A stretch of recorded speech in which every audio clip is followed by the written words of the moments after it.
Aloha, everybody. Welcome to the Hawaiiverse podcast, a podcast that supports local by reviving the Hawaiian language and speaking our native tongue, even though it almost died because it was banned shortly after the illegal overthrow and occupation of Hawaii. Sorry, got a little heavy on that intro. Those are usually a bit more lighthearted and funny, but sometimes I just gotta keep it extra real. If you didn't know, February is Mahina Olelo Hawaii, Hawaiian Language Month, and this episode will be dedicated to that. And in honor of our local business giveaway, which we do every time a new episode comes out, our guest for this episode is actually giving away a Hawaiian language course worth over $400. So make sure you head over to Hawaiiverse on Instagram and check that out. Okay, let's introduce our guest because I'm so stoked to have him on. And that's so with a kahako on the O, not multiple O's. Some of you might get that. Okay, our guest today comes from the island of Oahu. He is a true perpetuator of the Hawaiian language and has started a movement on Instagram with his profile, Ka'alala, teaching people Hawaiian. With his knowledge and expertise in the Hawaiian language, he is fulfilling his kuleana as a native Hawaiian by educating others and leading by example as a true Kanaka speaker. His Instagram quickly took off and grew to over 15,000 followers, and I am very proud to be one of them. He's an entrepreneur, teacher, husband, and father of two. His name is Maluhia States. Aloha, Maluhia. Hey, aloha. Welcome to the podcast. Pea mai neoi. Mike no? Mahalo ke hui ano ka. Mahalo na kia lau na pi hoi mauli no au e. Kama lio me oi kia la. Mai ka iloa kauhana ma ki kulele paho, ma ki viki. Ha'aheo bau ya oi. E, hauri wore no ka hana ana kia anoi no ka orero ki no ka orero ka aina. O ka mea nui homono ka ku kia orero na ku. Oia no. Ma I kamaka mua o ko lohe ana ia oi ma ki iwiki. Ano poha kalai no ka mea alevo I lohe. Kaka I kahi wale ka lohe ana I keia ano leo Hawaii. No lai, ma ki kai kanaka o pio li ke mea oi. E, o pio no. Ka ku mawalu wale no makahiki e. Yeah. Wale no na kupuna ma pe ho piri e. Pelano. E, pera no. Yeah. Okay, we gotta go back to English for the listeners. But I was enjoying that. But if you want to hear a podcast all in Olelo, Hawaii, then you can check out his podcast on where? Oh, it's everywhere. Apple Podcasts, Spotify, Google Cast, I think. And there's some other ones they haven't even told me about. But some people are like, oh, I listened to you on this one. Never on the black market of podcasts. Go find it. Yeah. So what is it called? Is it called the same thing as your profile? It's called Ka'alala. Yeah, Ka'alala. The Hawaiian crow is what that is. But okay. Yeah, so that's the name of the Instagram, the podcast. You know, you got to stay consistent on every platform. Yeah, exactly. It's all about branding. Yeah, branding. Well, right on. I'm so stoked, as I said earlier, to have you on because this is Mahina Olelo Hawaii, and Hawaiian is my first language. And every time I have a guest that I can speak to about the Hawaiian language, I get extra excited. And I'm a huge fan of yours. My dad is a huge fan of yours. That's how I first found out about your profile. Oh, it's to your dad? Yeah, to my dad. He's like, you have to see this guy. He's doing some awesome things. It's like, and you got to hear how he speaks. Because for the listeners that are listening, of course, if you heard the both of us speak, we sound different. And he sounds different because he speaks like the kupunas, like like our ancestors did back in the day. I just speak like a modern day person. That's very high praise. But it's crazy because I spoke Hawaiian my entire life. Hawaiian is my first language. I've been speaking it since a baby. My dad only speaks Hawaiian to us to this day. But you learned it when you were a little older, right? I was old already, yeah. I think I was 22 when I first started learning, which was only, I don't know, not even, 6 years maybe. That's crazy. Yeah, and you sound better than me. I don't know if I can say that. Your words, not mine. Yeah, my word. No, I stand by it. I'm very impressed. So before we get into all these other things, and maybe we'll do a quick history of the Hawaiian language, can you just tell us where you're from, where you grad? Want to learn a little bit about you. We'll try to make it short or long. Hey, we got an hour and a half, so. Well, I kind of grew up everywhere, to be honest. There's 9 kids in our family. Oh, wow. Out of the 9, most of us were born in like different places because we moved around a lot. So people used to say or ask me if we were like military or something. We weren't. I don't really know why we moved around that much. That's what I was thinking when you said that. But no, we weren't. But so I was born actually in Henderson, Nevada, the 9th island. Okay. Yeah, only one of the 9 kids was born on the soil. That's funny. Yeah, which he always gets to hold that over everybody's head. So yeah, I was born there. We came here. We lived in Waimanalo for a little bit. Then we moved back to Vegas. Then we went to a place called Utah. Very different over there. Then we went to Kauai. So Kauai, when I was maybe 7 or 8, a lot of fond memories. I lived in Hanalei, Anahola, Kapa'a. So I went to Kapa'a Elementary, Kapa'a High School too. Only for a year though, because we had to move again. So all over the place. Wow. And so I finally ended up back here. I didn't graduate technically, so I can't say I graduated anywhere. I had to get a GED. Oh, okay. Because we moved around so much. By the time the senior year came, the counselor, who I'd never met, he's just like, hey, I just want to talk to you really quick. He had a stack of papers on his table, and he said, so you have 4 credits. You need like 26 at the end of the year to graduate. So you have to do all these packets along with your homework and the tests, and then you can get your diploma. Or you can just take a test. And I was like, let's do that one. So that's what happened. I didn't technically graduate, but I got a GED. Oh, wow, interesting. I don't know, should I go on? No, that's good. So after you graduated, so you moved back here at what age? Well, I think I was 2 when we lived in Waimanalo. Okay. The next time we came back, I was 7 or 8, and I was in Kauai. And then when did you come to Oahu? I think I was 12. Okay. So, yeah. And my mom grew up in Kailua. Okay. So we lived there when I was 12. But then again, in not even a year, I think we went back somewhere. Okay. I'm trying to follow it out. I need a big board with those strings that tie everything together. I mean, by the time I was 18, I remember counting because somebody's like trying to figure out the story like that. And they're like, wait, what year was that? What year is this? And I said, I'm going to count this. So I counted it up. When I was 18, we'd moved upwards to like 42 plus times already. Oh. So I can't tell you. I don't remember. I'd have to sit down and talk to some siblings and work it out to figure out. Yeah. How was that though? Did you enjoy that? Did you hate it? I think when I was super young, it was hard because I was quiet. I was a quiet kid, very reserved. So sometimes I would just like have a different character every time I went someplace. Sometimes, at least when I was young, I was just a quiet kid in class, new kid in class, quiet kid in class, and I didn't make any friends. And then we moved 6 months after, and then I go somewhere else, sit in class, really quiet. And then I think I kind of got more confident when I was maybe 13. And then I think I said something funny once, and some people laughed, and I was like, oh, I can do that? and then so I kind of became a class clown a little bit. Yeah, so I think it built some good skills, though, because I moved around so much in different places. I had to adapt. So I think in my house, we spoke like standard English. So I can speak very good, proper English, and I won't have to slur anything, and I can have the accent with it. But then we also spoke a lot of Pidgin with our friends. So we do that. Code switching, right? Exactly, so I didn't know what that was till I got older, but I realized I was doing that. Yeah, that's kind of how it was. I don't know. I don't want to keep droning on. No, this ramble. Is good. And how you said code switching, you also mentioned to me off the podcast that you're good at mimicking, right? At imitating accents. Maybe, yeah. So I think that helps with your puana, your pronunciation of the Hawaiian language. You listen to like the people before us speak Hawaiian, and you kind of just mimic them, right? Yeah. And that's how you get that voice. Yeah. I think, we moved around a lot, but then mom and dad were never around, and then dad was gone by 7. So we had the TV was kind of our babysitter sometimes. We watched a lot of TV, a lot of movies. And I just remember being interested in like, what is this guy? Why does he talk like that? He's from Britain, I would figure out, or an Australian accent, Scottish accents. I mean, all kinds. And we just would kind of play with it. But yeah, I think now I can say that has played a part in me learning Hawaiian. It's just, you just kind of mimic what you hear. I mean, I always say this though, that's how you learn your first language. People don't realize that. Like as a kid, you listen and you listen and you listen, and then when you're 1, 1.5, 2, all of a sudden you're talking, and people are like, oh, I guess Malu can talk now, But all those years you just listen, and you'll sound like whoever you listen to or whoever you live with.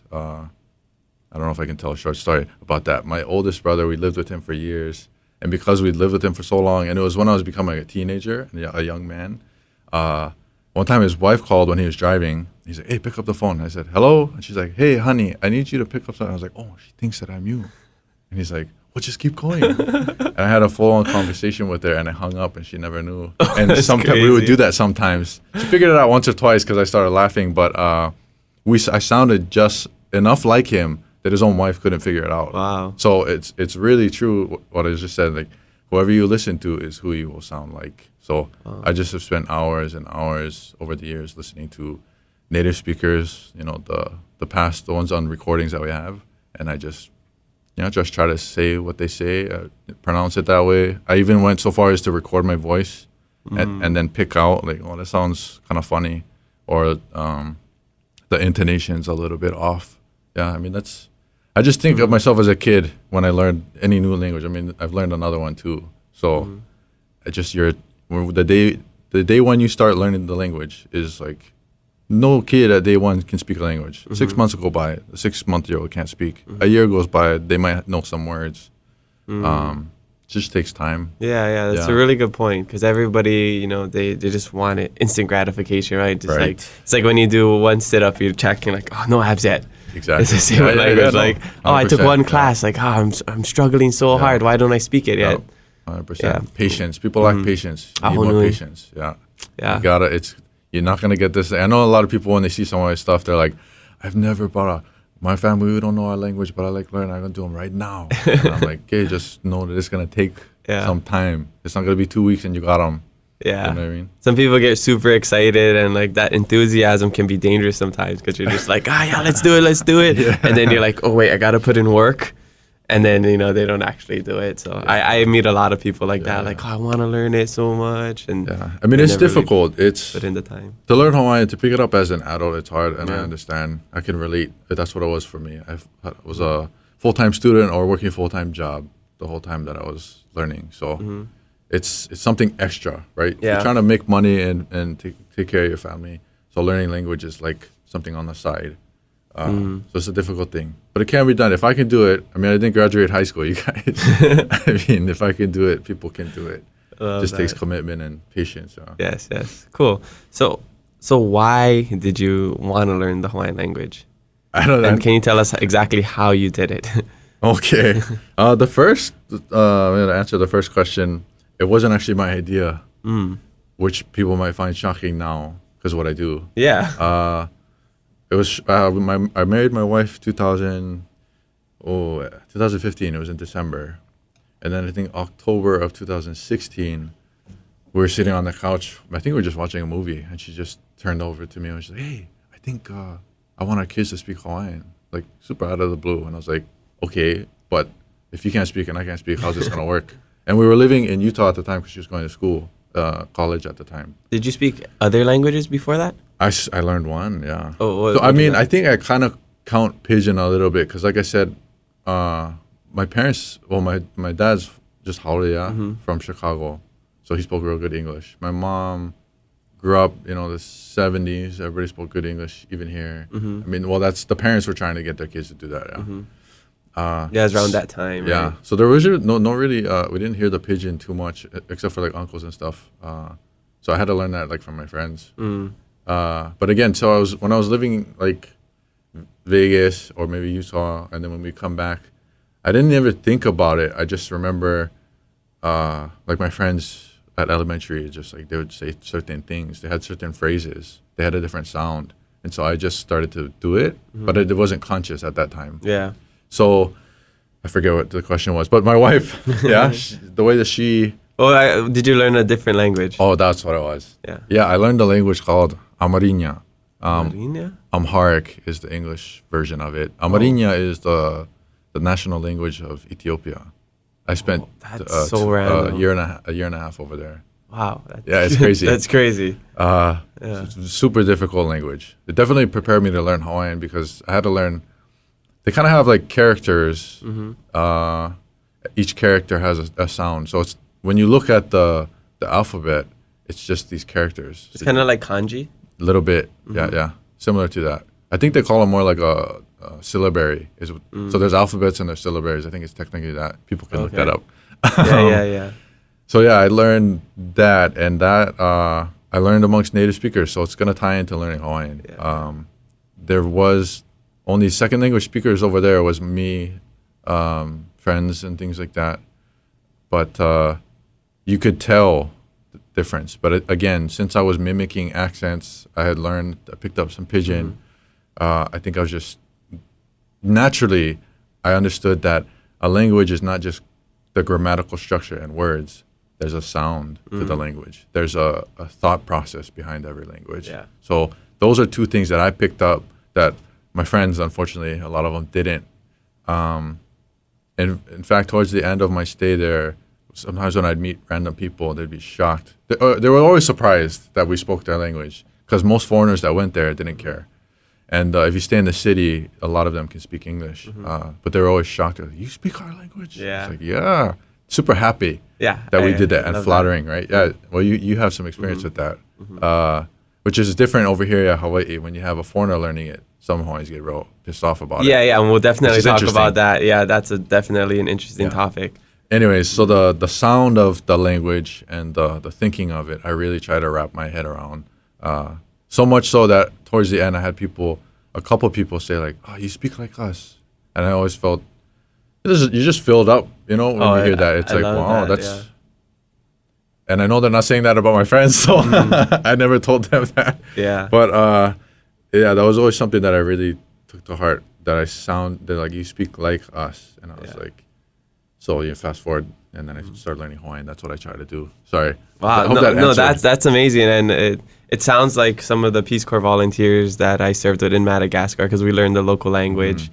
And when I learned it, like when you're able to speak it with the locals, they get so stoked, because they don't see a lot of people learning it. Most of the people over there is French, so they'll be like bonjour, monsieur, and then after it would be like manona, vovô. They're like, "Mitani Malagasy, and then you just get so excited. And then when you're talking with people like who knows you, and they're like, I Fagasia now, and you're like, oh, you're already Malagasy. It's like the best compliment ever, right? So I'm sure that's like similar to your experience, sounds the exact right? same. And it makes you feel so good, right? Yeah. And once you learn that language and you speak it like them, it's like it's such an honor. Yeah.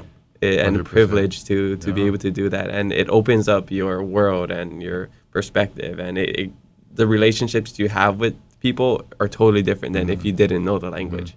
And that's why it's so important for people to come here and learn Hawaiian, even though it's very, the amount of people that speak it is still pretty small. But that's why I always encourage people, even just like starting off small, like aloha, mahalo, pehe oi, like the simple things. Everybody can do that, right? But I have a lot of things that I can say about, No, I think other that's people good, though. speaking the language as well. I think a lot of people not from here will send me things, or they send my wife things like, is it okay if I learn? I'm from Alabama. Is that okay? But I want to live in Hawaii and learn it and speak it. And I was like, I don't have a problem with that. It's just, what's your intent? Are you... I had a story. I think I've shared it on my podcast once of like one of the uncles, I think, for Emily. I think he sat down on Thanksgiving next to me one day, and he's like, hey, I want to learn some Hawaiian. Teach me some Hawaiian. I was like, what, right now? And he's like, yeah, just anything. And I was like, well, if you want to like really learn that, we can sit down and I can like help you learn it. But I mean, do you want to use it conversationally, or you just want to use it like as a parlor trick? And he sat there for like 2 seconds and went, yeah, never mind.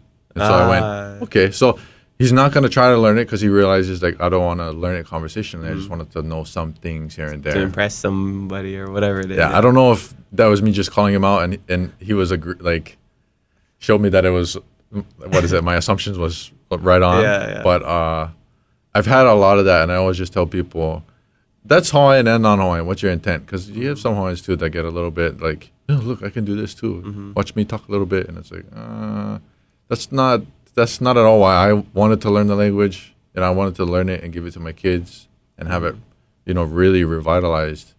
I don't care to show people like that. The reason why I'm active on social media is just I made a few videos on like some stories, and I shot a video, put it on Instagram years ago, and people liked it, and people started asking me questions, and I was like, there's a lot of people that need help, a lot of people that want to learn, and they don't have all the resources, a lot of people to help. So that kind of stuff on social media is me just trying to help out. But coming back to what you were saying, we had experience in different countries. We learned different languages, and they were honored. They liked it. They kind of bring you in a little bit to their people because you're showing effort. You're showing that you're adapting. You're conforming to their place. I think that's why Hawaiians get upset here. It was when people come over, and then they want you to adapt to them. Exactly. Us adapt to you. Us conform to you. Not the other way around. Yeah. But I think for me personally, it just goes back to how we moved around a lot. Everywhere I went, there was a little bit of different culture. They spoke a little bit different. They had different ideas, and I just kind of would blend in a little bit like that. And I think that's all we asked for, really. Now we're kind of getting off topic. No, I love this though. It's definitely important to say, but we'll get back to that. When you're talking about your wife's uncle asking about like teach me Hawaiian. I get people that tell me that all the friends, right? Yeah. It's like, hey, teach me a word. I remember one of my best friends, Chad. He knows one phrase in Hawaiian that I taught him a long time ago, and it's make make oe hakaka. What is that? You like fight. Yeah, that's all he asked me. I've been friends with him almost my whole life, and that's all he wanted to know. Yeah. I think you did it. Maybe you went around that like a better way. Maybe I should have just given him some stuff. I'm like that though. I was like, you do it 100% or you don't do it at all. Yeah, I was young when I did that. I'm more like you now, where I'm just like, okay, but you have to put in a lot of effort. Like, do you want to just learn one word? Like, well, what is the because you don't want it What's to turn kauna? into like a commodity. Like it's a thing. That's one thing that frustrates me today that I see is just people look at Hawaiian as a thing, like it's a hobby.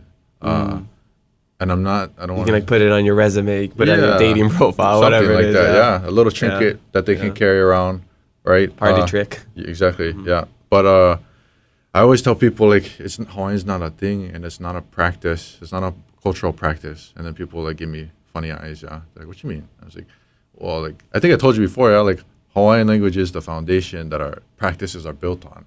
That's where our hula gets built on. That's where our oli gets built on. All of the terminology for fishing and farming. It all bases off of that. Every Hawaiian, regardless of their place in the society, they all spoke Hawaiian, and that's what connected them, and that was the foundation. So it always gets me a little bit, I don't know what the word is. Yeah, just because I'm like, it's not a thing, and it's not a practice. It is the core of the culture. So when we have that, it heightens everything. Yeah. I love that. That's super awesome. That's my thing. I like to say that. Yeah, no, I'm mahalo for saying that. That's awesome. I gotta say that, yeah. Yeah, so you kind of shared your motivation for learning, but how exactly did you do it with limited resources? You didn't speak it. Your wife didn't speak it. So Duolingo wasn't out back then. I don't think so. How did you do it? That was 2016. So my wife was going to BOU Provo, and surprisingly, to our surprise, she went to the library. She's like, I wonder if they get Hawaiian books because we're going to learn. She found a handful of old books. One was called like the Hawaiian Language, a complete grammar by J.P. Judd. I forget his name. Spoken Hawaiian was another one that came out in the 70s. We bought a book, Bukea Moromona. Some people might know that one. So that's all we had. It was the 3 books. So really. So the last one, is that like the Mormon Bible in Hawaiian? Not the Bible. It's separate. Like we use the Bible and we also use the Book of Mormon. We could get into that whole thing, but they're separate. Yeah, it's not an appendage to it or anything like that. But that could be a whole nother podcast. Yeah. So we had the 3. The Bukea Mormona, No More Okina Kahako, the Hawaiian language book I mentioned. And that's the Diacritical Marks. Yeah, that one never had. And spoken Hawaiian I used a little later, and then I started to see Okina and Kahako and stuff like that. Every day, so some of those books were like workbooks where they teach you a structure, and then I would use like I don't know how specific you want me to get. Like I would take a structure, please share it. That would say like uahereau, like I went, and then I learned all the pronouns. So there's 11 of them, and I would write down uahereau, uahereoia, uahereoi, uahererako, on and on and on. And then I would learn another structure, and I would write all those down with all the pronouns. I would write all those down with names. I would write those down with nouns, like uahere ka'irio, the dog went. Stuff like that. I mean, that's how I really got structure. And that's where I was getting vocabulary too. Obviously, the Hawaiian dictionary by Mary Kavenapukui was a huge one. Yeah, so it was a lot of just structure and vocabulary. I hadn't yet heard a native speaker. Many people speak at all, really. My wife and I would just try to say sentences to each other the first year. That's how the first year went. So how did you learn the pronunciation, like a, e, I, o, u? Did you just growing up? I think just being here. That's interesting. Like you didn't do the hakalama? No. I just think I got good ears. People tell me that is super impressive. I mean, it wasn't very good. If you listen, I have recordings I could play. Maybe I'll send you one. You can put on the podcast. If you listen to me speaking, like a year and a half after of me starting, it's pretty terrible. But the a, e, I, o, u, I think was just growing up here. You just hear people say it like kairua, so it's kairua, waimanalo, anahola. Hawaii, it's not Anahola and it's not. Well, some people say it incorrectly. I mean, people say Honolulu. I think I don't know. I think most of the people I was around maybe were saying it right. I don't know. Your environment was right for it. So I really didn't have to work on the alphabet that much. But that's definitely something you got to do if you don't know it. You got to start there. Did you say, so what was the other question? You said pronunciation of the vowels, yeah. Yeah. Like, how did you... So you just picked it up just listening? Yeah. Well, just from what I could remember. But again, it didn't sound very good. Yeah. The way I speak now is not how I spoke in 2016, 17. It's a lot better now. It's super interesting because when I learn languages, I always find the listening is the last thing that comes.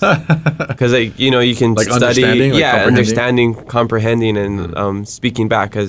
So the stages are like you learn, you write, so you can just repeat certain phrases. You have like this script in your head that you can just repeat, and then when somebody's listening, or you're talking to somebody and you have to listen and then think of a way to respond back. Right. That gets super hard, and then having to listen very intently and try to structure a sentence so you can respond back. It gets very difficult.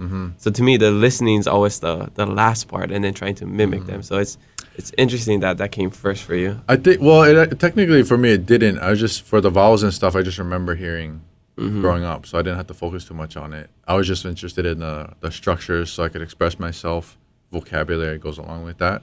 So that was the first year. The second year of us learning, we came back here, and I was going to take a class at WCC, and before that, I wanted to meet with my teacher, who was Kyoki Furia, and so the day before, I went to talk to him. Met him. I tried to talk as much Hawaiian as I could. For 30 minutes, I think it went on. So he's like the second or third person I ever talked to in Hawaiian. And at the end of the conversation, he goes, well, I don't know if you have to take 101 because you're kind of past that level already. I was like, okay, so what do I do? He's like, you just take a test and I'll give you the credits for it. I was like, that sounds mean. Let's do that. So we did that. But he also, in that conversation, he was like, so where did you learn? And I was like, my wife and I just teaching herself at the house. And he was like, what do you mean? I was like, we just had some books and I thought he missed, he didn't hear me or something. And he's like, explain what you're talking about. And that's when I realized that what we were doing was very strange, meaning it was not common at all. And he kind of like this, he's like, how did you do it? And I was like, this is the kind of stuff we did. I told him that I went to Ethiopia, right? I served a mission.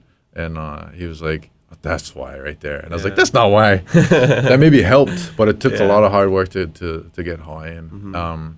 So I spent a year at WCC. I never took a class there. I tested out a 101, 102. He just told me, wait till you go to UH Manoa and take some classes there because you can take a free test and then they'll put you in the class that you need to be.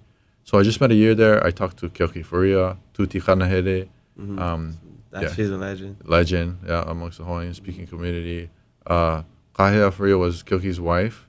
Kahea and Tuti both from Nihao, their families.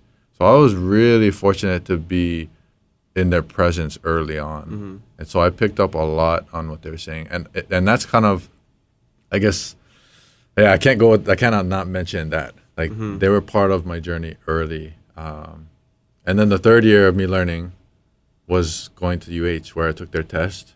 And I was shocked. They put me in 401, and I thought they made a mistake. And I went to go talk to somebody. I was like, can I be 401? And they'd never taken a class. And they're like, well, let me check. And then they did some digging. They're like, I think all the teachers were actually impressed with what you did because you had to record your voice. Okay, but there was an oral exam. Well, you just record your voice and speak. Okay. I thought they were going to talk to me. Mm-hmm. That's what I was looking for. Yeah. But they had me do translations from English and Hawaiian, read some stuff, then record my voice, just telling my story or something like that. And then they you already had that leo? No. Oh, okay. So I think I was just fluent okay. at that point. So you didn't sound like how you sound now? No. Oh, okay. What I sound like now, it takes time. That's why I think it's good to look at the story, because it was all structure, vocab. The second year, I learned how to talk, right? I'm amongst those really good speakers. Third year, I learned a lot of heavy grammar. So I could talk, but it was conversational. So when you speak in English, like we don't really follow a lot of the grammatical things. There's some things that are pretty solid, but you have more freedom. And so at UH, I learned like really hard structure and very formal ways of speaking. The sound, that was, I think, I'm at UH Mono, this is my third year, so this is 2019. I get a job at Hawaiiverse, that's the Hawaiian language department at UH. Ipo Wang, another woman from Nihao. Again, I was very fortunate to be around these individuals. Since I worked in the office and she was the head of the department at the time, I just bugged her all day. I'd be working, but I'd also be like, oh, can I ask you some questions? Can I talk to you a little bit? Years later, I would hear her tell other people like, oh, that freaking Malo, he come in my office all the time. Like, I'm busy. I got stuff to do. So maybe I could have given her a little bit more of a break, but I was just hungry. I was still so hungry, and I knew that she was just a wealth of knowledge sitting right next door, and I had to get as much time in. So my second and third year, I think, though, I was listening to a lot of Kaleo Hawaii, right? A lot of our native speakers that have passed on. And then the Clinton Kanahele collection is a big one. I almost like listening to that one a little bit more, just because there's two native speakers going back and forth. So it's different level than like second language speaker to a native speaker. I think it was at UH Manoa, my first class, a student came up to me, so a classmate, sorry, not a student. And he was like, where did you learn how to talk like that? So I guess maybe it was already coming, the sound. Just being around the other people, because you started to code switch. Yeah. And I think it's just, again, whoever you listen to is who you sound like. So I start to try to mimic what I'm hearing from these native speakers. And I just listen to a lot of recordings.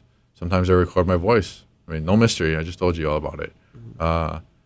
And I was like, that was the first time I think I realized that I sounded different. Before that, I thought I sounded like everybody else, to be honest. Him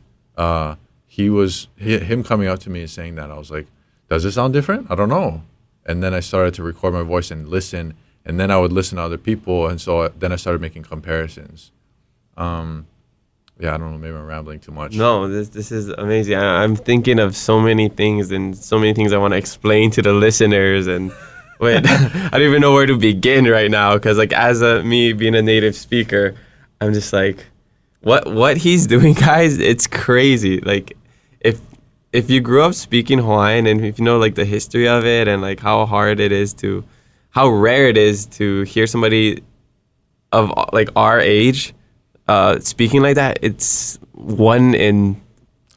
We don't even have 1 million speakers, so I can't even say 1 in a million. 1 in 100,000. Do we have 100,000 speakers? 1 in 25,000. I don't know. That's probably closer right now. Yeah. So something like that. So I'm just, That's too much. Yeah, you're very flat down, very flat. Kalai.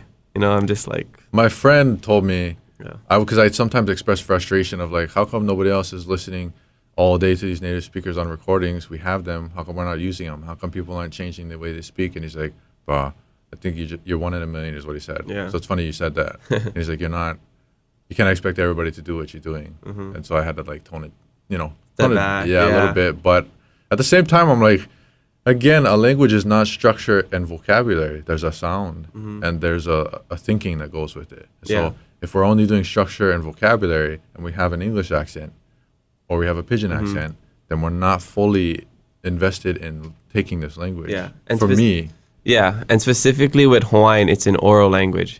It was never a written language. Yeah. So that's super interesting that you say that. And I guess real quick, we can go into a quick history of the Hawaiian language for people who aren't super familiar. Do you want to share like anything? You can start like, it. You got it. So No, I mean, Hawaiian I'll chime in. is the native language to this land. And before that, it was all great. We're just out here living our life, farming our crops, growing kalo and fishing. And, we have our chiefs and whatnot. And then, Captain Cook comes, 1778. 1778, I think. Yes. And then, all that happens. Fast forward to 1893. Our last reigning monarch, Queen Liliuokalani, is imprisoned in her own home. These people come and they just overthrow Hawaii illegally. They occupy our land for a couple years, and then they're just like, hey, you can't speak your language. Hey, you can't dance hula. Hey, you can't oli. You can't chant. You can't do any of this. If you do, you're going to get beat. If there's stories of our kupunas, our grandparents, like great, I don't know how many greats we have to add to this. They would get beaten in class for trying to speak Hawaiian.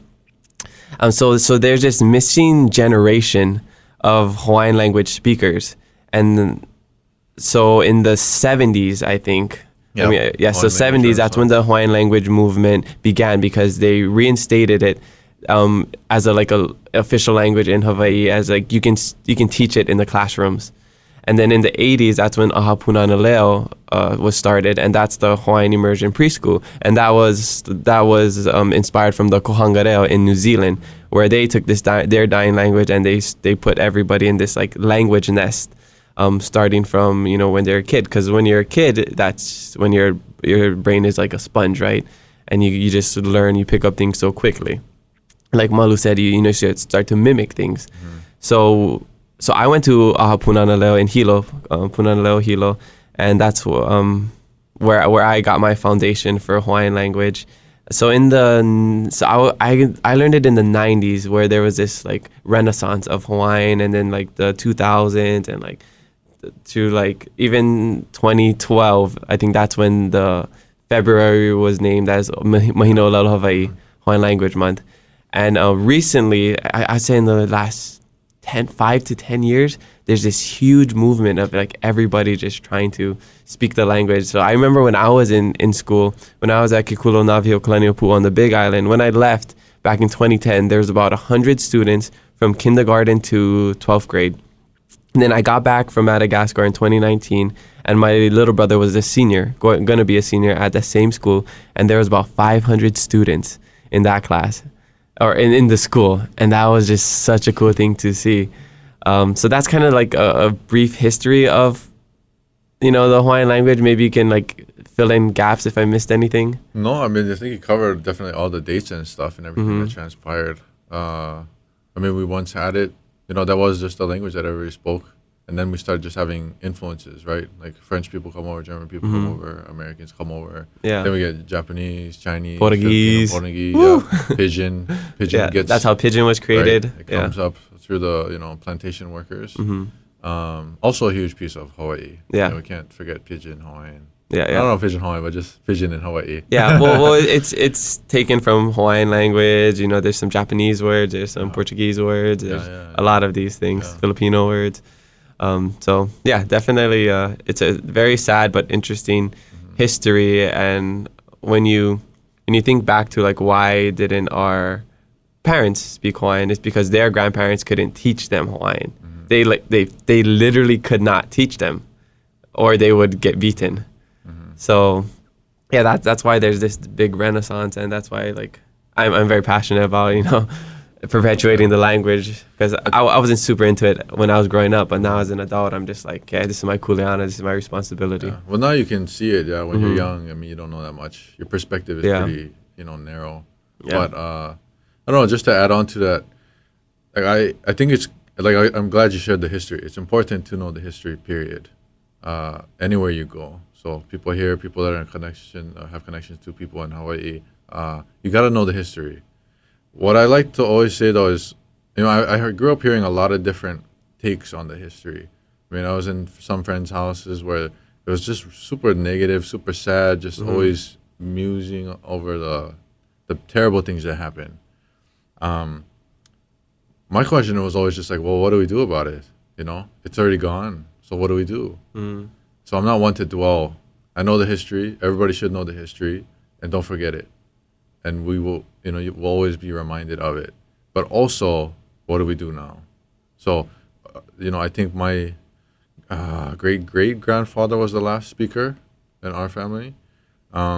He would have been part of the generation where in schools, teachers would have disciplined you for speaking Hawaiian. But, I mean, he picked it up from his grandparents. A lot of, again, if you listen to these native speakers on these recordings, so many stories of, when you go to school, speak English, you learn English. When you come back home, when you enter into this home, you speak Hawaiian with us. And so that's how a lot of those families kept it going, which I think is another important thing to point out. Like, Hawaiians were still fighting for it, right? They weren't just, it's not like they just said, okay, Hawaiian's banned, you're done.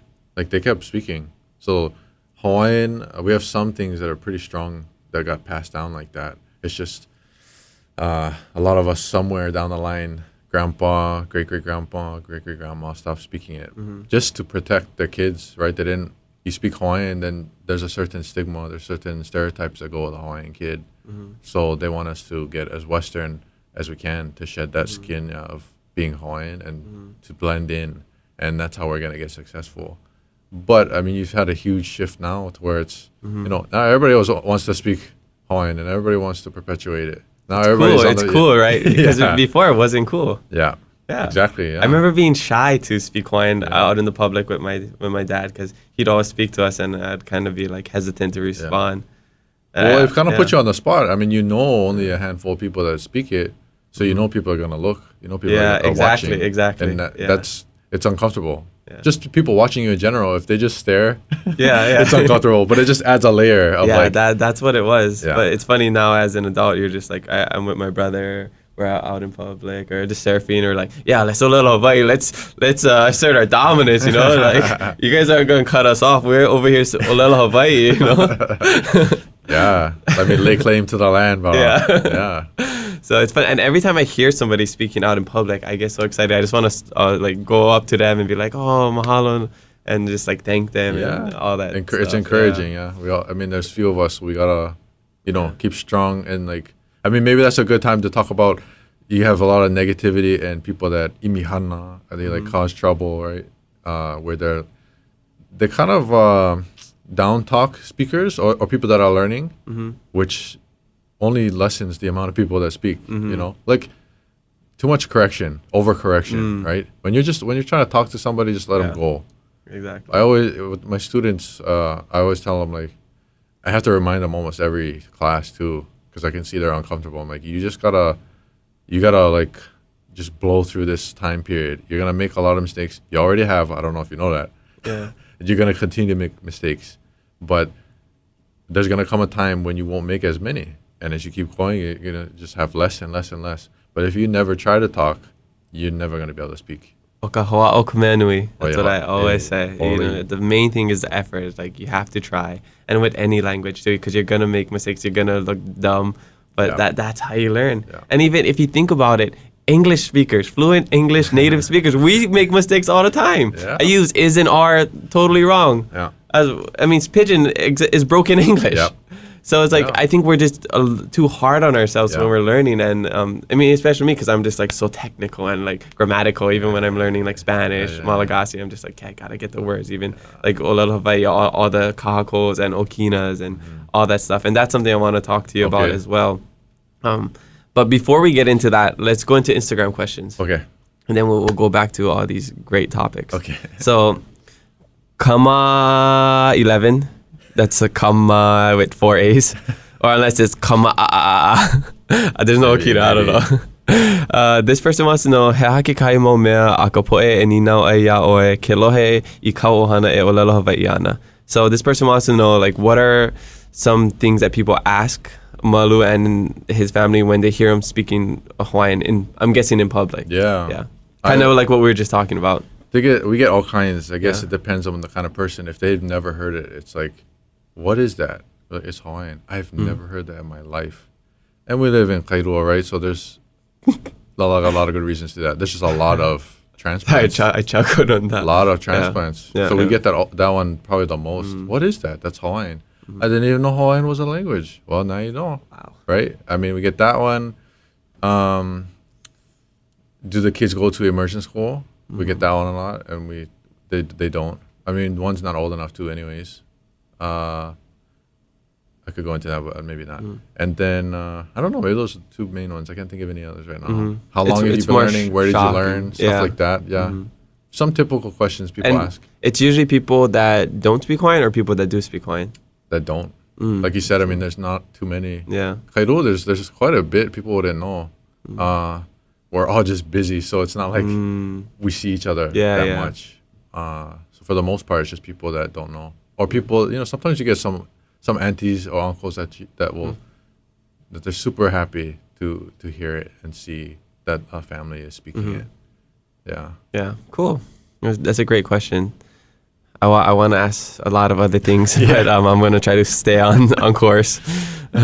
So Michele Hallelu 33, that's my dad. Okay. He says, "Auhe ni nao ahe wahi mahalo nui wale no kanahana." Wow. So all he says is there's no question. He just wants to thank him for his good work. That's well, it's very flattering. I don't think that much of myself, but yeah, super honored. He's just he's humble. He's gonna aloha dad. But yeah, so my dad's he's a very awesome perpetuator of Hawaiian language, and hopefully I really hope he's not Hawaiian. He didn't grow up speaking Hawaiian. He learned it after he graduated high school. He started reading the Hawaiian Bible and then took classes at UH Hilo, and then he just made it a point to teach us Hawaiian. So he's a great guy. So I'm very appreciative of him. Yeah, definitely. A walking great time wants to know, how do you feel about non-Hawaiians learning the Hawaiian language? Oh, we just talked about that a little bit, yeah? Yeah, I was trying to not get too into it because I know that was one of the questions. Yeah, well, maybe to reiterate, I have no issue with it as long as you have good intent. If you have ill intent of any kind, I mean, that could mean you show off a little bit, you're trying to gain from it, you want to put it on your business to profit from it in some way like that. I mean, if you have any ill intent, no, and no support for you. Yeah. But if you want to use it functionally and talk to us, connect to Hawaiian people or other speakers that speak, yeah, do it, 100%. Because we got to remember, Hawaiian Kingdom era, all foreigners had to speak some of it. I'm sure there were some that didn't, especially if they just moved over. Yeah. Everything was ran in Hawaiian. There wasn't an issue then. It's only an issue now because we have, just a salty malt from what happened. But it's just, again, you can't forget that. But yeah, your good intent, I support you 100%. Gives a thumbs up. You got his approval. Yeah, and that's something I kind of had to learn how to be okay with. Because growing up, I was like, oh, why these howlers want to learn our language? Why they want to dress like us and say all that? I think because we're used to, I mean, I hear this growing up. I shared this, I don't know where it was, a video or something. But I just remember growing up, all the adults I ever remember was just this phrase, they just come, take. They don't give us nothing. You don't give us nothing, you don't care about us. You took hula, you're trying to take this, you're trying to take that.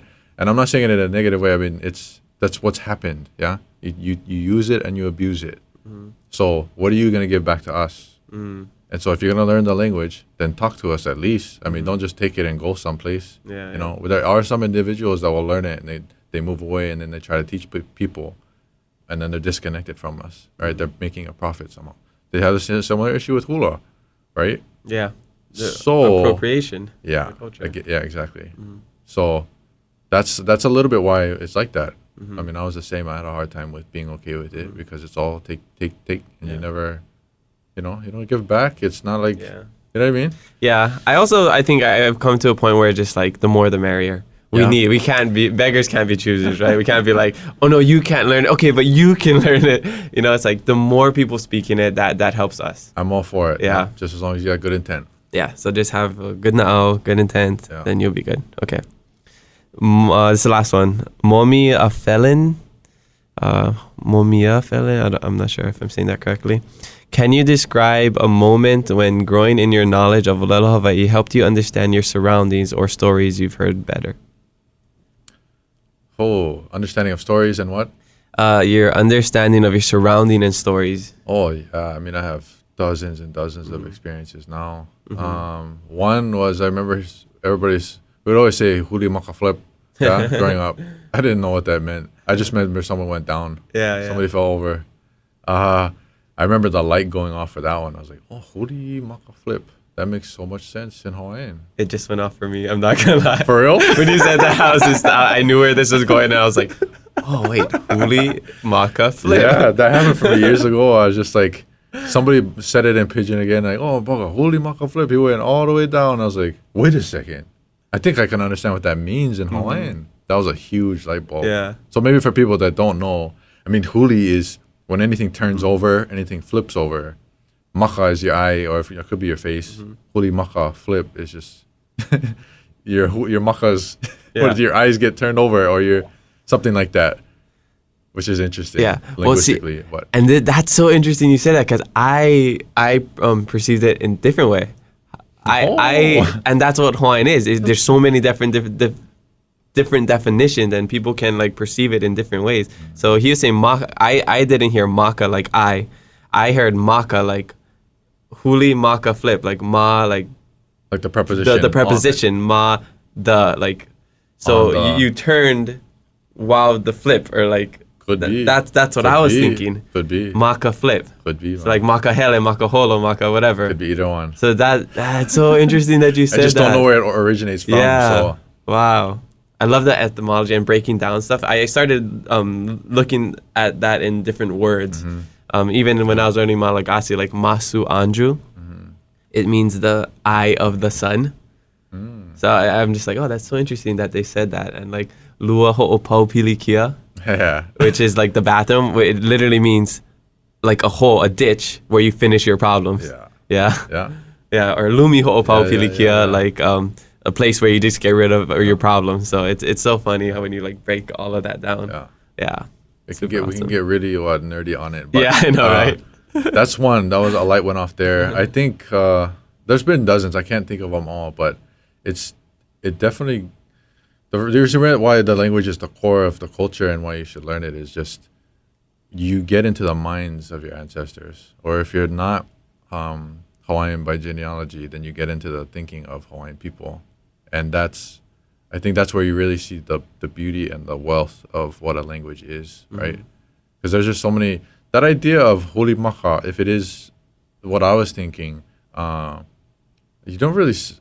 It's a different kind of phraseology, right? There's different ways of expressing in Hawaiian. There's so many like unique ones in Hawaiian that you don't have in English, and then English has its own, and then Hawaiian doesn't have that, right? So it really brings you into the people, the heart of the people, and the heart of the culture when you start to understand it. Anyways, hopefully that answered the question. Hopefully that was enough. Yeah, that's cool. I want to hear more, but we'll continue on, because there's just so many things to talk about. So many of them. Yeah, so since we're kind of on the topic, I want to focus on the differences between native speakers and second language speakers, and then we can get into like manaleos and like all of that stuff. So when I grew up speaking Hawaiian, and like even to this day, I can tell the difference between like a native speaker and a second language speaker.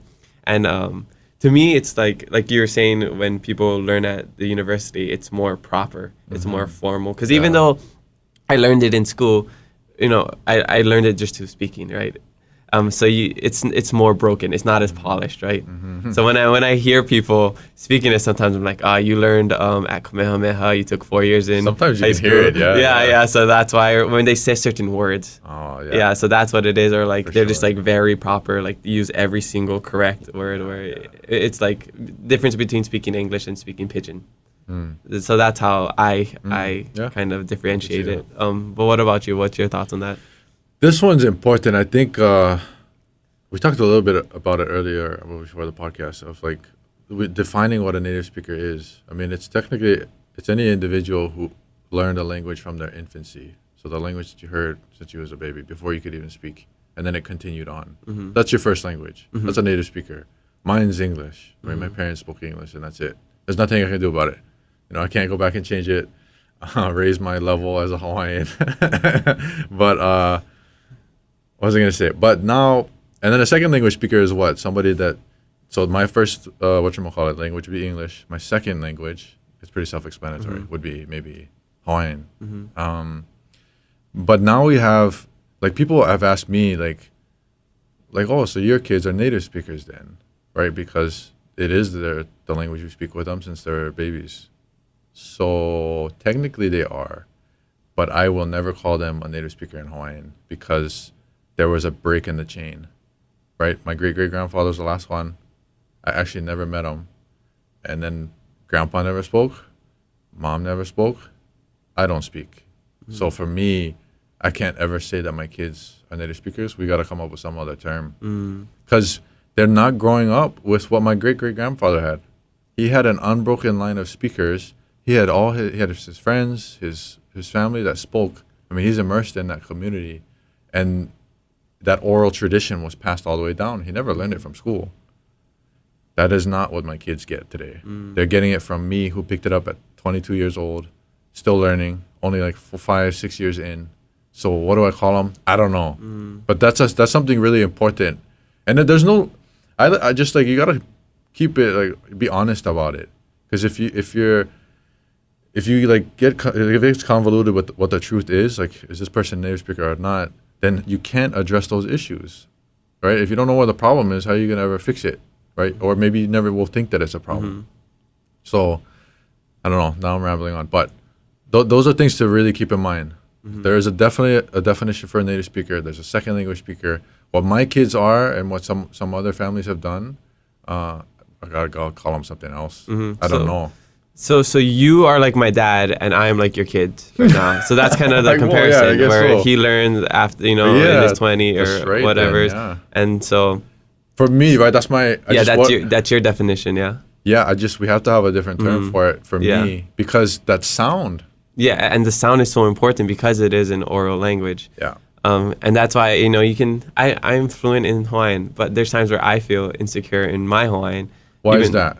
Because I don't have the leo, I don't have the sound, I don't have the pronunciation.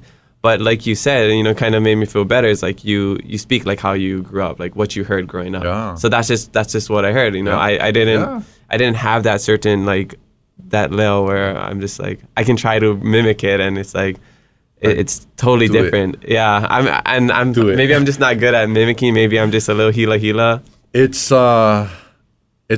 I mean, most people nowadays, they learn the structure and the vocabulary so they can speak. I'm always shocked that that sound and even the thinking isn't even coming in. There's a lot of really poor translated thoughts that I hear all the time. Well, you know why? It's because people do direct translation, literal translation, and you can't do literal translations. Right. Yeah. So that's why it gets lost like that in a lot of language. Yeah. So it's not only just this is why I always tell people, and there's so many questions that I get language-wise when people are learning. They're just like, what do I do this? How do I figure out this? How do I know the difference between a word like pau and ho'opau? And I just say, listen to native speakers and you will figure it out. You don't have to listen that long until it starts to make a lot of sense. And what's interesting to me is that's how we learned our first language, and we did it extremely effectively with no writing and no reading. And nobody is doing it. It's crazy. It's like, I feel like I'm on crazy pills. Like, we learned it that way. It was easy, it was effective, yet we focus so much on just reading and writing. Yeah. I'm not saying do away with reading and writing, because you have to. I mean, you want to be literate in any language. A quick fun fact, Hawaii had the highest literacy rate in the U.S. at one point, in the world, I'm not sure. It might have been in the world, like above 90 something. Yeah, so take that, all the people that overthrew us, you colonizers. And we had electricity in the Iolani Palace before the White House. True, yeah. They were take that. We were smart people. Yeah, for sure. What happened to us? Nah. As the Portuguese took over. Now we just talk stories way too long. That's true. They were very progressive. Yeah. And they were smart. And so for me, just to tack on to that again, I mean, that's how we learn our first language. We should really be putting in hours of listening to those native speakers on recordings and picking it up. I mean, I don't know what else to say. But so there's that that's great advice. And like, I would love to do that, but every time I'm just like, okay, I'm doing this, but it's like, okay, maybe I just want to watch sports. Maybe I just want to do something else. It's like that moloa, that laziness, kind of takes over. And even with something interesting, and we were talking about it the other day on the phone, how we could speak Hawaiian like as individuals, but like together sometimes we don't speak Hawaiian to each other all the time. Like my dad only speaks Hawaiian to us. He refuses to speak English to us. But when I'm with my siblings who also speak Hawaiian, we speak English. Commitment. Sorry, I just about to call out. That's some rare commitment. Yeah. I mean, it's rare to hear him speak English. I only hear him speak English when he's like talking to other people. Props. Yeah. So he. Your siblings, right? Yeah. So my siblings, So even with them, we speak English. You know, and maybe if we're out in public and we gotta have our secret language, we'll speak Hawaiian. You know, which isn't a good reason. I always try to be aware of that. You know, like trying not to use it just as a secret language or just to talk crap. You know, I don't think that's why people should use a different language, even though it's very helpful. No, but it makes fun. Yeah, it's pretty fun. Especially surfing. But even when I was going through the Hawaiian Immersion program, in our classrooms with our teachers, we get scolded if we spoke English, so it's like only Hawaiian. And then once the teacher leaves, revert right back into English with our classmates. I mean, I'm glad that you say that. I think what I was talking about earlier of like, we got to be honest about it and you got to keep it 100. So if that's what happened in your immersion school, that's what happened. I mean, I don't think it's bad to talk about it, but if there's an issue there, well, how do we fix them. Yeah. If it is an issue that people want to fix. Yeah. But if you never talk about them, like what I grew up hearing was just like any friend I had that went to immersion school, all of a sudden I was like, wow, all the real Hawaiians go over there. But then I hear stories like that and I'm like confused, right? I'm like, I thought they were like 100% Hawaiian all day, every day, and barely spoke English. And then they only speak English to me because I cannot speak Hawaiian, right?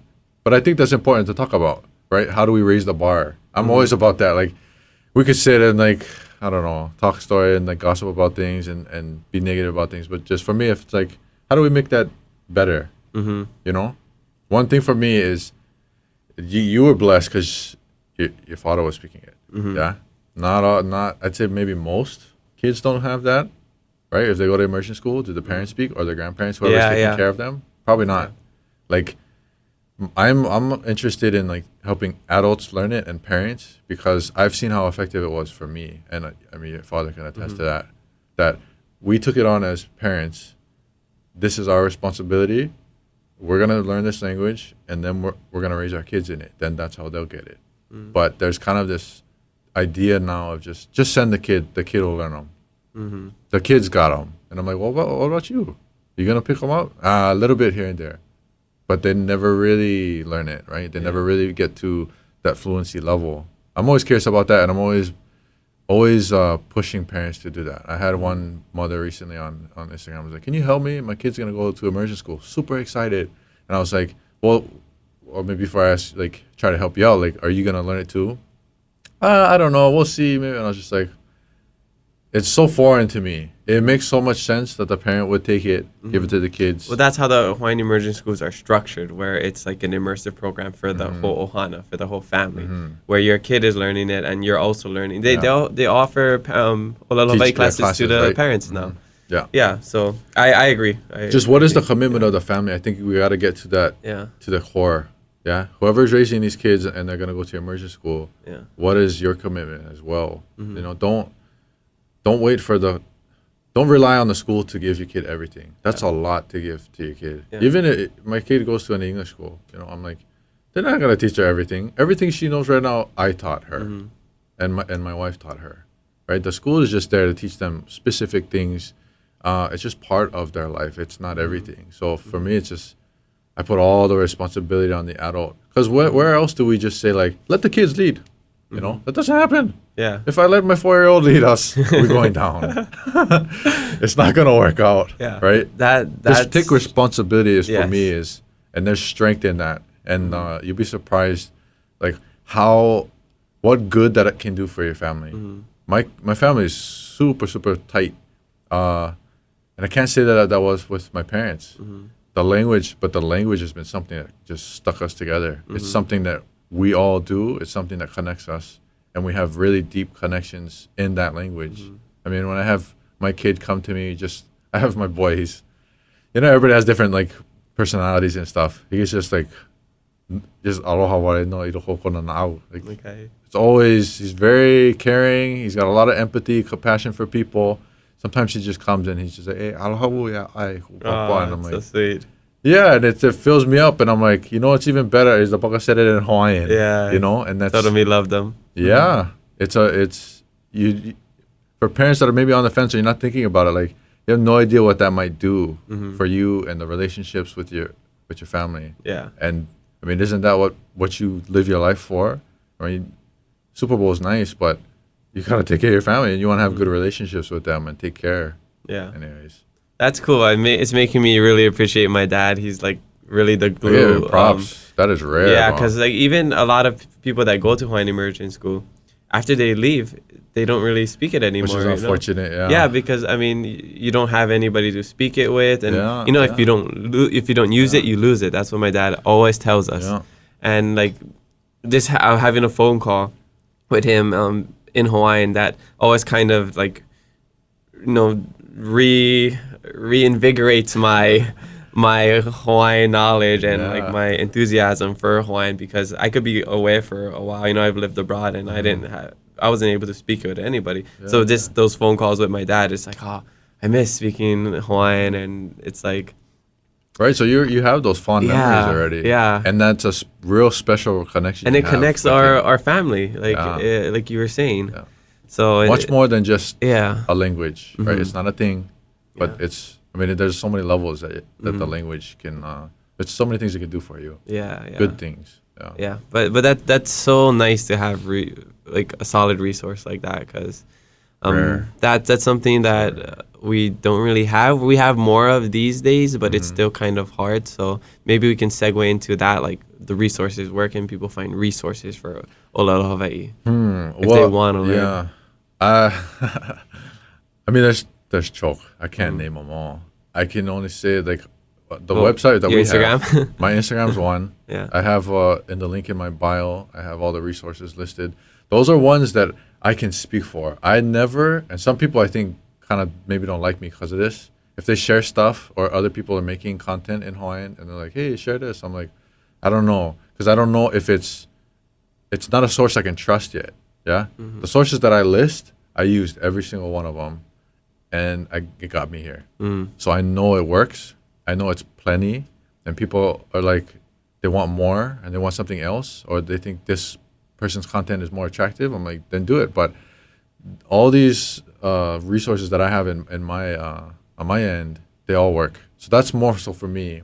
I think maybe that's good to say, because I've had people like want me to support stuff and put stuff out. I'm just like, I don't know. Like, it's new what you're doing. I don't know if it's effective. I can't just be like, go. You know what I mean? I'm just like And you're that. not I talking like- about just like a Hawaiian dictionary online. Yeah. Like that's like a universal kind of resource, but like like a different website or sites, an different app, like a Duolingo. I never profile. really used, Yeah. so I can't speak for it. People will ask me about it, and I can only share what I've heard. Okay. But I never used it. But I hear two things about it. I actually know some the people who worked on it. So Yeah. Anyway, so I did it just for fun. Yeah.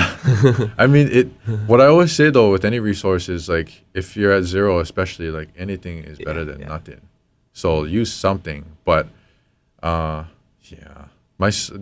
always point people to the site that we have. It's on my Instagram or kaulumaika.com. I mean, we have all the sources there that you would really need. You could do more.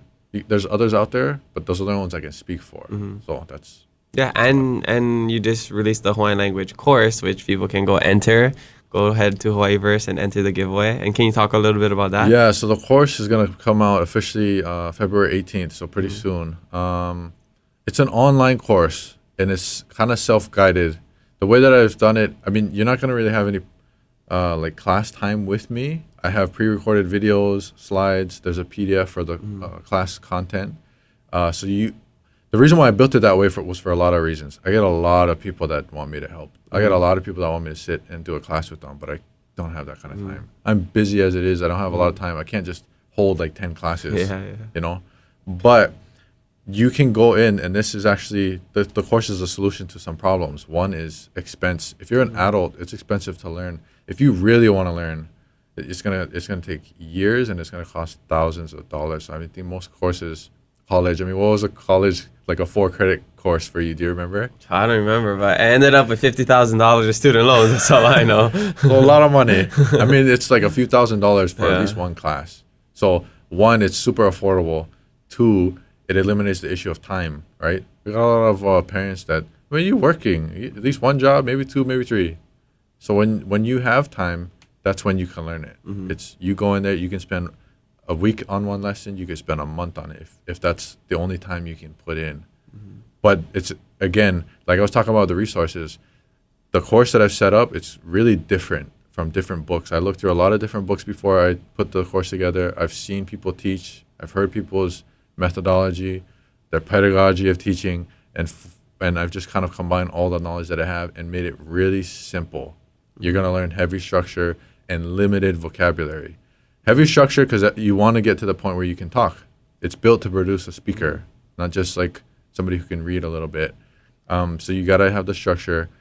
Words is it's limited vocabulary because what I've seen in teaching is if you give students a new structure and 10 new words, they really don't get either one.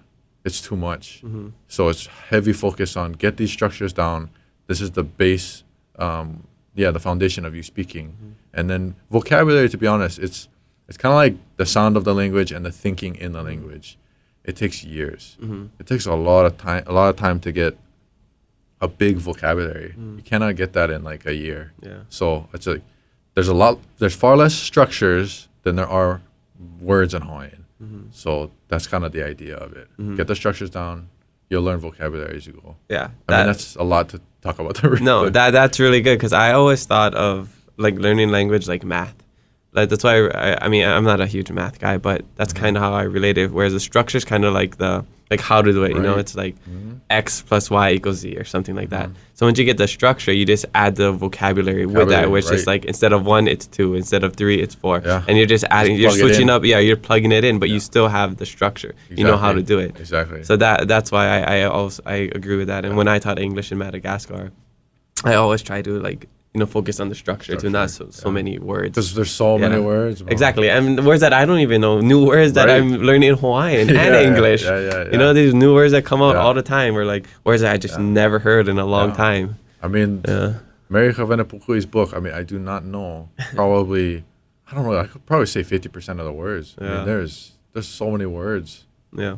And I can speak real good now. I mean, I could say that when I first started, but I got the structures down anyways. So yeah, that's what the course is. It's pretty unique. I'm excited for it. I really hope that it helps people is where I'm coming from, obviously. Like I never sought out to learn Hawaiian. My wife, it was her idea. I never sought out to teach it. I realized over time that I've been fortunate enough to rub shoulders with native speakers. I learned it a really unique way. I learned it that as an adult, I know how to learn. And so that's exactly what it's built for. I did this course already. You can do it. Yeah, and you're just replicating it. Exactly. Basically. And I also, there's no trial and error for them though. I already went through all the issues. So when I was like months on end trying to figure something out, well, I already figured it out for you, and I have the explanation for you. You know, like I could give examples, but there's like specific times when I'm excited for that. Yeah. Anyways, that's the course. Cool. Go check it out. The course is going to release a day after this episode comes out, so the timing's perfect. Wow. Yeah, so definitely check it out. Check out his Instagram because there's some awesome content on that. One thing I want to talk about before we wrap up is Diacritical Marks, which is like the Okina, the glottal stop. Is that what it's called? Yeah. And then Kahako, which is, I don't know what that is. Macron. So which elongates a vowel. Yeah, vowel, yeah. So you don't use them, right? Yeah, by choice, no. Yeah, by choice. Yeah, I might use it. And I use them. Okay. So I'm just like, why don't you speak so well and you're doing everything like so properly, in a sense, not then why don't you use them? That's what I'm confused about. Okay. Yeah. So I want to learn. I want to know. Okay. Yeah. Well, going back to the history, Hawaiian is an oral language. There was no written form for Hawaiian until after the 1820s. So that's only about 200 years back. So that's fairly recent. And so for the longer part of the language's life, there's no markings like that. There's no written form for it. It's all just like by ear, and then they pass it down like that. But then in the 1970s, is when the okina and the kahako kind of become popularized, and you see them in school systems and things like that. That's super. I mean, that's really new. So that's like the history of it. It's really, really new. The reason, I guess, a big reason why they were created is to help people that don't know the language to properly pronounce. But I think it's even more so, it was created because back then you don't have a podcast, you don't have social media, you can't just hear a speaker in Hawaii when you live in Australia. Anybody outside of Hawaii, you would have to learn it from a book. So those markings would help you because you're never going to hear it, right? Unless you have resources where you can hear native speakers of the language, you don't know what it sounds like, right? So those are some things. There's a lot to unpack with it. So it's mainly used to help people learn that don't hear the language. They're like the little, when you go bowling, they're the little thing that block the gutter. I forget what that's called, but yeah. The little crutches, so maybe. Or something like that, yeah. Yeah, what are those bumpers? Bumpers, yeah, bumpers. A little bit, yeah. But my thing is, on social media, I did use them before. Okay, I got to share, sorry. Yeah. Because the turning point was I didn't really use them before because, again, the books that I had didn't have. And then eventually I found Spoken Hawaiian, and that's a book in the 70s by a linguist who works with Mary Kavenapukui. He puts them in, that's when I started seeing it. And then I'm like, oh, I guess we use them now. So I started using them. I have to use it in school, obviously, because that's part of the system. That's how they grade you. I was invited to go to Nihao That's amazing. It was amazing. Yeah. Sorry. Okay. Can you tell people about the importance of Nihao and like why it's like going to Nihao is like a big thing? Nihao. Well, every other island, as far as Hawaiian language is concerned, we lost the language. There's a handful, like a literal handful of families that kept it, maybe up until today, and if so, there's maybe some older generation native speakers on some islands. Nihao did not have that issue. There was never a break in the language. They've been speaking Hawaiian since their furthest ancestor all the way up until today. You'll find native speakers our age in their 20s that speak. You'll find native speakers that are a generation after us, a little younger. I mean, it's crazy. Hawaiian is the language there. So, and you can only be invited there. You can't just go there. You have to be invited there. So this guy is an important guy to be invited there. It's kind of interesting how it happened. I was at UH Manoa. I don't have a AA degree. I don't have a bachelor's degree. I don't have anything.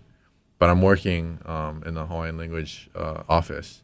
And the head of the department pulls me in one day and says, I'm going to take the master's students to Kauai to be amongst some of my native speaking family to strengthen their language, to get them better.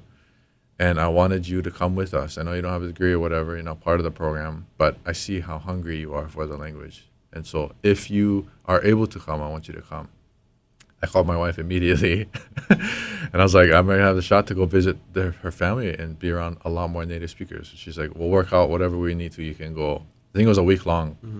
When we were on Kauai, every day some native speakers would come from the Nihao community, and they just tell us stories. But obviously not with all Ks, yeah? It's the T's and the Ks that they use. And so, I mean, I'm a little bit used to it because I've been around there for a little bit, but it's a whole nother level, especially when two start talking, it goes super fast. Yeah, and they kind of, what is it called? Like they flow their words. Like it's hard to pick out a word. Sometimes. Yeah. They all kind of, it sounds like it mushes all together. Yeah. What is the word in Hawaiian? I don't know. My dad always says it. It's like, I don't know. We'll think about it. But continue. Sorry. I'm thinking of a few. Yeah. Anyways, I don't know if it was Tuesday. Then one of the students came up to me. He's like, "Bro, I just heard we might be going to Nihao tomorrow." And I was like, "Huh?" And he's like, "Yeah, they said that, but they might take us." I was like, "Why would they do that?" And then they announced it. They're like, "Hey, we have a short period of time when you guys will be able to go. So pack up." And we went on this little helicopter over. It was amazing. Right when the chopper touches down. I mean, I've never seen Nihao like that, obviously. But I get there, right when we come out of the helicopter, there's these younger generation kanaka that are on this truck, and they jump out. And immediately I'm like, okay, I got to start listening, right? The lesson has began. Like, can I understand what's going on? What can I learn from them? Just like you turn on your ear, right? Like to get all focused. Yeah. That was immediately where I went to. The chopper's really loud. I can kind of hear them. And then we're on the truck and we're going. And I'm like barely getting anything. Like I'm maybe a word here and there, but I don't know really what they're talking about. And that was kind of like the whole trip. Like if they really try to talk to you, like they'd have to slow it down. They already do that for you. Yeah. They're like, this guy cannot. I gotta slow him down. So it's like it's like that, yeah. Like the speed wise? Yeah. Yeah, sometimes faster. Faster. Wow, that was as fast as I could go. Some of them are super fast, and then because it's the K and the T, I don't know how they pronounce every single word, right? And I don't want to share too much about their own language. Like I don't want to be I'm not a spokesman for them. You'll have to have one of them on. Yeah. Cal Neesmith. Huh? Cal Neesmith, right? Oh no, but he's not. But he grew up with them. He grew up with them. Okay. I mean, he's one of my idols. My dad told me about him. I mean, he's better than me, and he spent more time with them, so he could do it better. Maybe he'll do it when he. Yeah. Anyways, it was only a day that I was there, and it was, I mean, the sea, the ocean was so clear and clean. The opihi were massive. The fish, they just throw a net right there, and bang, you had a full net. I mean, it was. Aside from just the language, just the being there, the spirit on the island was amazing. I was so tired when I came back. I was just soaking in so much. Anyway, so that was that trip. I forget what you asked the question now. What was the? No, I just wanted to know about Nihao. I think we were talking about like the like Okina Kakos. Oh, yeah. So it was there, I think, when I had a lot of conversations with some people there, and then talking with some other native speakers of just like, I realized that they didn't use them. They didn't use Okina and Kako. And of course, when they were writing? Yeah. Oh, okay. When they write. And I was like, how come you guys don't do that? And they're like, we just never have. And if you look at the Baibala, no more. And all of our old newspapers, no more. So that's how they've been using it. They just, again, like the Okina Kahako, those markings were meant to help people that don't know the language. They don't have that issue. So it's useless for them. They just don't need it at all. And when they see the Okina Kako, I wonder if they struggle, because like, what is this? Yeah. I don't know. Maybe they can read them good, but that's what I noticed. So along with me already being a big advocate for native speech and having us make a shift there, we don't just learn structure and grammar. We learn the sound and we learn the way that Hawaiians thought. So we don't directly translate our English thoughts. Okina Kako came along with that. Native speakers today and past never use them.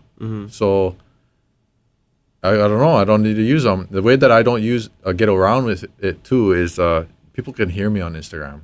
And on my course, they'll hear me, right? So if you can hear the language, you don't need a marking, if that makes sense. Yeah, and then it's contextual as well. Contextual. Like nana, na.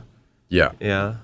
La la. Like. Yeah. I guess if you know the context and you're reading, you don't really need to see the kakos, right? It forces you to learn the meanings of these words, and there's dozens of them for at least like every word can have tons of them. But the other thing for me is most of the words that I learned was from listening, which is really unique too. From native speakers, I should say, right? Because once I found them, I just surrounded myself with it every day, hours a day. I worked. Just ask questions, yeah.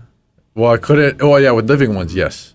With recordings, I couldn't ask questions, but I just learned how to pronounce them that way. That's how you learn every language. You got to hear somebody that knows how to speak them to pronounce it. Yeah. In fact, I mean, I've heard people that have been speaking for years and they'll say a word, and I've never heard a native speaker pronounce it that way. So that's I don't know. I'm just I just always push people to do that. You got to listen more.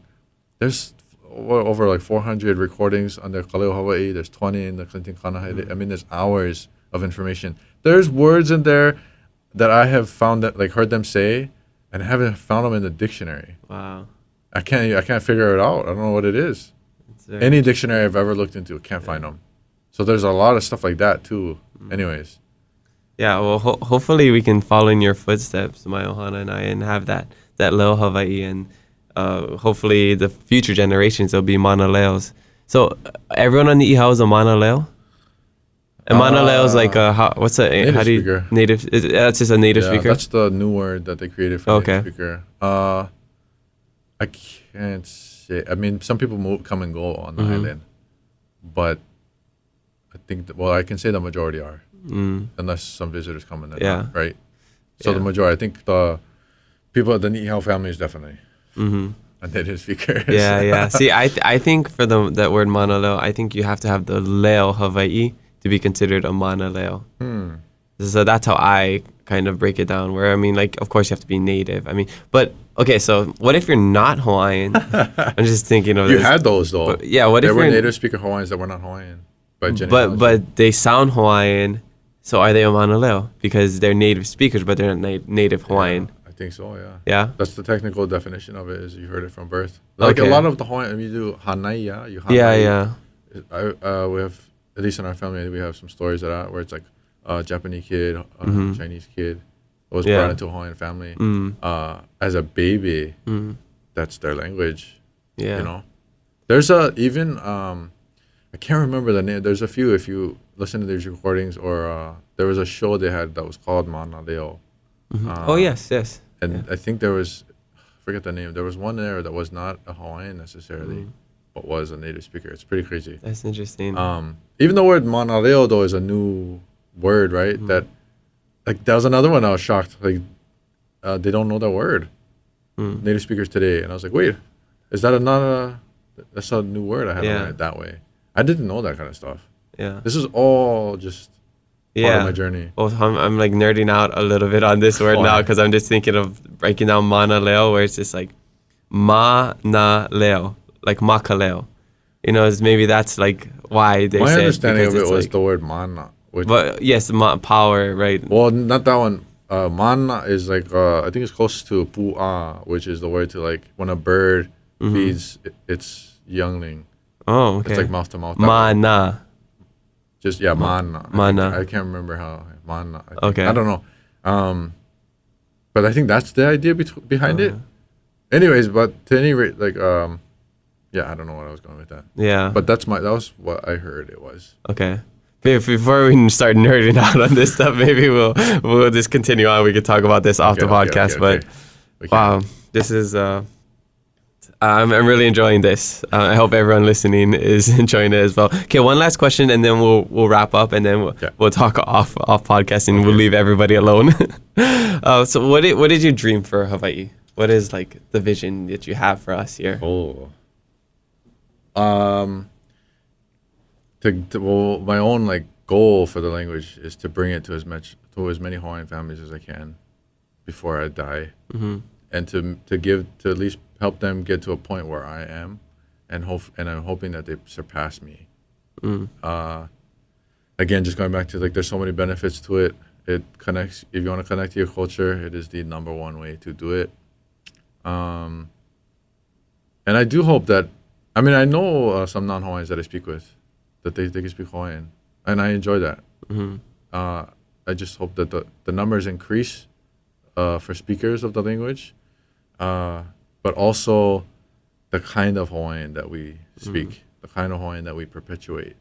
And there's so many conversations I've had with people on either side where they're just like, well, we speak this way now, and they've totally given up on the sound and the thinking of Hawaiian. They're just like, now we just speak like this. And I'm like, I can't settle for that. Yeah. You know what I mean? I'm like, we have enough resources where we can learn to speak that way. Everybody can do it. I think that's the kind of language that I'd like to see more of. I'd like to see, I don't know, make clones of anybody, like me or like me, that shares those views of we perpetuate the Olelo Kupuna, right? Our ancestral language, not just like Olelo Hawaii, but Olelo Ho, like to some degree, right? And it's funny that the Olelo Ho is the Olelo Kahiko, because it's not common, right? Well, so it's like you hear Hawaiian like when I speak it, and that's like normal Hawaiian, and then you hear somebody like you speak it, and they're like, oh wow, that's new. No, it's not new. It's old. Well, yeah, but it's new to you, right? Mine, I wouldn't say if I could say mine is old. I'm just patterning after old. Yeah. The traditional speaking. Yeah, I don't want to say. I cannot. I'm never ever gonna put myself in a box with native speakers. I'm a huge advocate for that way of speaking. I don't want to say that, but I definitely am pattern my speech after them for sure, and I want to see more of that. So I more hope so speakers and more people that are focused on getting that authentic Olelo Hawaii. Yeah, that's probably the dream for me. Awesome. I kako'o that, and I hope that it comes to fruition one day. So going off that, where can we find you? What are your socials? How can people, perpetuate the language and continue their journey in Olelo Hawaii? Instagram, ka'alala is the pronunciation of it. It's ka_alala. What is that? ALALA? Yeah. ALALA. Yeah. Okay. There's that. I'm on there. I'm on Twitter. Same name. I have a YouTube on podcast, right? Ka'alala. So you spell it the same way. Where am I? The podcast, it's on Apple Podcasts too. So there was for a time I did a video podcast. I mostly do the audio, just time. I'm on TikTok too. Oh, nice. Okay. It's ka'alala, but instead of the underscore, it's a period because somebody already took that one. Oh, really? Yeah. Oh, interesting. I think it was. I've seen some words in Indian. Oh, okay. That are spelled similar. Like Kamala. I've seen that. Anyway, so I think somebody took it. Okay, but, yeah, those are the places I guess you can find me. You might be able to find me at the WCC too, community college, if you take a class over there. Yeah, go. He would be a great teacher to have. I'm still learning. I'm learning from him, and I've been speaking it for 28 years. You're never too late to learn. You're never too old to learn. Yeah, I would say though you're very humble for somebody that comes from your background. So I've met all kinds of different people. Well, I mean, I think maybe you're making a shift. Yeah. I think it's my dad. My dad keeps us very humble, grounded, and to me, it's like a superpower, and you don't always show your superpower, right? Sometimes you gotta wear a mask. But in a sense, I should share more. I don't share it too much on Instagram and whatnot. But this month I want to record a poem in Olelo Hawaii and do all these things. And I used to do like Olelo Hawaii Saturdays and whatnot. But I just know how much work that takes with translations. That's why I'm when I see you, I'm just like, this guy is a hustler. Nobody even knows how hard it is what he's doing. And even just like being confident in your Olelo, it's like when I'm posting, I'm just like, okay, do I have the kako? Do I have the okina? Am I saying this right? I get so, self-conscious about it. Yeah. So, that's another topic. I can tell you, though, I have that same thing. I just kick it to the side. Yeah. It's human beings have that, right? You'll have moments where you're more insecure than others. I just make a conscious effort to kick it to the side. Ika olelo. Yeah. Right on. Do you have anything you want to share? Any last pieces of advice or something you just want to say? Last piece of advice: if you take up olelo, main thing is remember why you're doing it. Have a goal. Have a short-term goal and a long-term goal, and stay consistent. You cannot stop. You're never gonna get your goal. That's with anything, though. Yeah. That's the last thought. Yeah. And remember, if you don't use it, you lose it. All right. So mahalo Maluhia for joining us on the Hawaiiverse podcast. Check us out on Hawaiiverse.com, the best place to support local. Spread aloha, be kind to one another, and mahalo for listening to us today. New episodes every Thursday, so make sure you follow us and leave a review. I'm your host, Kamaka, and you'll hear me next time on the Hawaiiverse podcast. Ahui ho.